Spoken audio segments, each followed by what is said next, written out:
الحرية التي سلامة ديمقراطية. هنا الفاشر حاضرة ولاية شمال دارفور، موكب وصول دكتور الحاج إدريس يحيى رئيس الجبهة الثورية السودانية ورئيس حركة جيش تحرير السودان المجلس الانتقالي وعضو مجلس السيادة السوداني، وأيضا وصول الرفيق والي ولاية شمال دارفور نمر محمد عبد الرحمن. عبركم وعبر هذا الموكب التحية لجماهير شعبنا العظيم الصامد والصابر في كل ربوع البلاد، وبشكل خصوصي على مستوى دارفور. هذا هي حركة جيش تحرير السودان المجلس الانتقالي بقياداته العظماء صناع السلام ودواة السلام، لهم التحية ولهم التقدير.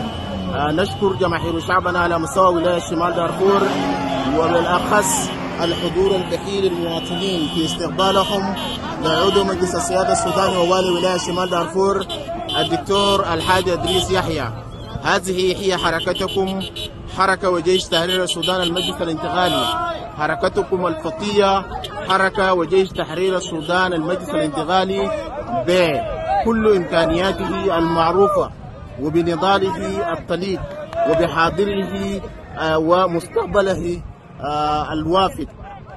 شكرا جزيلا لكل شعبنا العظيم، والتحية لمواطنينا في ولاية شمال دارفور على استقبالهم البهي وعلى دورهم الطليق في استقبالهم لعضو مجلس السيادة السوداني دكتور الحاج إدريس يحيى.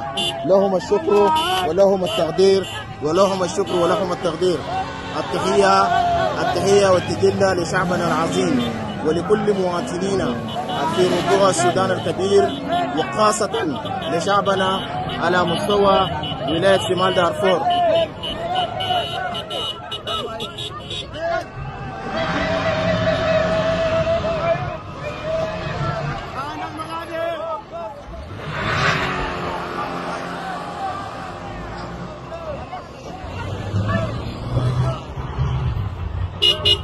نحيي ايضا لبواسل جنودنا الجنود حركه جيش السودان المجلس الانتقالي الواقفين والماسكين للزناد.